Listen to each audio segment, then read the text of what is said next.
The entire purpose of Islam, according to all Islamic doctrine, is to ensure that there is an Islamic state throughout the entire world called a caliphate, and under that, Sharia or Islamic law is the law of the land. That's it. Islam is no more complicated than that. Islam breaks the entire world into two parts. The Dar al-Islam, where Sharia is the law of the land, and the Dar al-Harb, the house or abode of war, where there is not Sharia as the law of the land. The function of Islam is to eliminate the Dar al-Harb until the entire world is a Dar al-Islam. And the vehicle to do that is called what? Jihad, which in 100% of all published Islamic law is only defined as warfare against non-Muslims. So let's just put that on the line. And so we're here talking national security issues. We have people here that are running for the office of President of the United States, and we have to begin there. And what I would put forth is that since, and actually prior to, but since 9/11, our entire national security apparatus has been unprofessional in its approach to this war, from the four-star generals to the office of the president, to the national security staff, to the leaders of DHS when it was created, the FBI, the CIA, and other agencies. Because we have said this has nothing to do with Islam, despite the fact that our warfighting doctrine says when you analyze an enemy, you start with who he says he is and why he's fighting. And 100% of this enemy that we're facing, from the jihadi in Chattanooga to the 9/11 hijackers and everybody before and in between, have all said we're Muslims waging jihad in the cause of Allah in order to impose Islamic law and establish caliphate, period. So that's what it is. And if we look in Islamic law, authoritative Islamic law, the kind you get at mosque bookstores, not at Barnes & Noble, you will see that 100% of them say that jihad is warfare against non-Muslims. And it's total warfare. It's not just guns and bombs. It's psychological warfare. It is political warfare. It's subversion. It is the whole 9 yards. It's total warfare, something that our DOD has not been practicing. I would say you'd have to go back towards Reagan administration and maybe even beyond that. Complete and total war against non-Muslims. I'm headed to an area called Lakemba in Sydney, Australia, and it's supposed to be a very high Muslim population area. As soon as we arrived in Lakemba, things were tense. There were heads turning, people coming out of shops to look at us and find out what we were doing. Men started yelling in Arabic across the street at us. As we went to go for a walk to the local mosque, a very high-ranked police officer came up to me and begged with me, do not go there. Is it? Speaking. Inspector Rick Ages from Campsie Police. Yep. I've been informed that you're intending to attending the Lakemba Mosque, is that correct? I actually have no intentions of attending. I was just planning on walking through the streets and seeing how the culture was here. Yes? Yep. Are you satisfied with that? Yep. So where do you intend on walking to now? I was just going to walk out and check how the mosque was. Check where the mosque was? Yep. Would I not be allowed to attend if I wanted to? I've got grave concerns that you may cause an imminent breach of the peace down there, so I'm asking you not to attend. Why would I cause a breach of the peace? Because it's highly religious down there. So would it be me causing a breach of the peace, or would it be the people there? Well, your presence may cause them to be, be offensive and be objective to your attending there. And so that would be them being offended by me. Can you not interview me? No, you fear people will be offended by me. No, yeah. Yes, thank you. And you're committing a breach of the peace. I've given you that warning. And if you do that, you may be breaking the law. Do you understand that? Yep, I understand it. I perfectly understand. As far as I'm concerned, you have Sharia law here. As far as I'm concerned. Yeah, we'll go to jail if we talk to people. As far as I'm concerned, they have Sharia law here. I was told if I talk to people, even if I put all my cameras away, I can't criticize Islam to people here on a public street in Australia, in Sydney. Don't tell me you don't have no-go zones. Don't tell me this is a multicultural country. Lakemba is a monoculture, and it is one that does not allow critique of Islam. It is one that does not allow free speech because it is conquered land.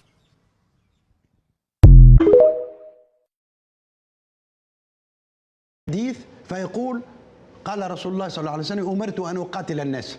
أن أقاتل الناس هذه حديث داعشي. الناس ما قال قريش ولا المشركين، الناس يعني الناس يعني في الزمان والمكان. المشكل الكبير هو أنه كل مسلم سواء سني أو شيعي يعتقد أنه لا بد للكرة الأرضية أن تكون مسلم.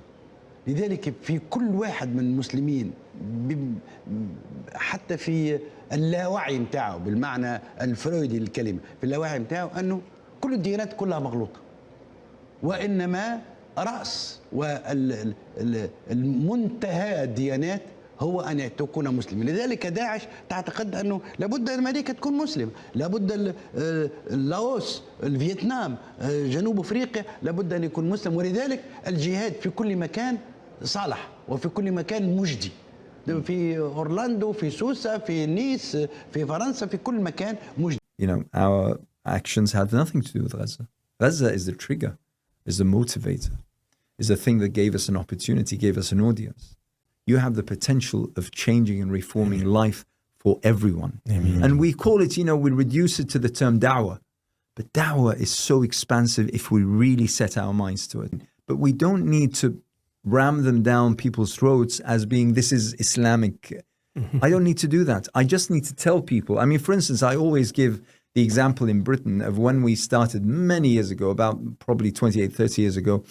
We started with local councils and with local people talking about the creation of no alcohol or alcohol-free zones in the UK. Why? Because the elderly were being bothered by the sounds and the crashing of glass and the such, which late at night on Saturdays and Sundays. So basically to allow for those people, those elderlies, to rest. So we don't need to talk about alcohol is haram. We don't need to talk about al-Kaba'ir. We don't need to talk about all of this. But we need to tell people, listen, it's not in your best interest.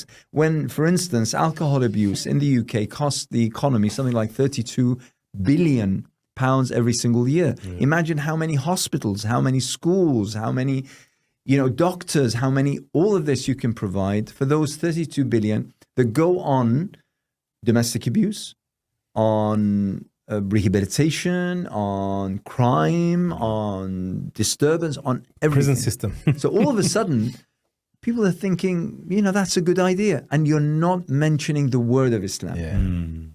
So, Solution. So if we are here, if we're in America, if we're in Hungary, if we're in wherever, we need to make da'wah a priority.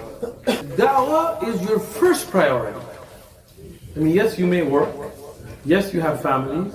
Yes, you have to get education. Yes, you have to do all those things. But that is all secondary to da'wah. So if you have a work meeting and you have a da'wah obligation, you tell work, I'm sorry, I got an obligation. They came with iman in their hearts, the sword in their hand, and the Quran on their tongues. They came how? Don't worry, if you get cancelled, it's just me, don't worry about it. With iman in their hearts, sword in their hand, Quran on their tongue. You look at the early part of it, and it's service for the Ummah, Muhammad al-Fatih, and his jihad and fighting. It is from our religion that we have to hate them for the sake of Allah. Al-adawa, enmity and hatred, meaning we're enemies. Let's not beat around the bush. We don't love each other. We're not on the same page. We are not friends. Does that make sense? We are enemies. The kuffar. We hate the kuffar for the sake of Allah. Because why? Because they disbelieve in Allah. Loving the Muslims and hating the non-Muslims. Being loyal to the Muslims and not being loyal to the non-Muslims. To keep fighting the Christians and Jews until they give jizya. So it's compelling them to give jizya. This shows you clearly that it's about forcing people to become Muslim. They took the Muslims in. They treated them with respect and protected them. They wouldn't surrender them. Yet she still referred to them as the people hated, meaning the people we hate. The deen in Tawheed remains a barrier no matter what good they do. When you say clearly and openly that I hate shirk and I hate the mushrikeen, I'm being open. I'm being honest. You're telling the disbeliever, you're telling the people of shirk and kufr, I don't like you, I hate you because Allah hates you. And you're being honest. You're not hiding. You're not being two-faced. So they should appreciate this. Said, oh, you who believe, don't take the Jews and Christians as allies. Okay, بعضهم أولياء بعض. They are only allies to one another. I mean, how can you be allied to them? Okay, unless you're one of them. Okay, so it is impossible for any Muslim to do something like this. They are committing an act of apostasy. If you ally with the disbelievers in any wajh min al-awjuh, any way, shape or form, if you ally with the disbelievers, you're a disbeliever. You're a disbeliever because you're allying yourself with a disbelieving nation who believe in kufr and shirk. The disbelievers who are a'da, the enemy is disbelievers. If the Quran says fight them, then that's a divine command that's not negotiable. Allah is a very specific God who is the God of Islam. And the religion has to be all for him. So, if you are a Jew or a Christian or something else, if you are a Hindu or a Buddhist, if you are an atheist, your religion is not all for Allah. That means they have a divine command to fight you. You can be minding your own business, not paying attention to them at all. You don't bear them any ill will. You are certainly not fighting them. You don't care about them. You're living your life, and they have a divine command to fight you. What is really happening is this is a reinforcement of this massive 1,400-year-old colonialist project to conquer and Islamize all of the non-Muslim territories in the entire world. There's no limit to fight them until persecution is no more and religion is all for Allah. It keeps going as long as there's somebody whose religion is not all for Allah. And so it's going to come here too, ultimately.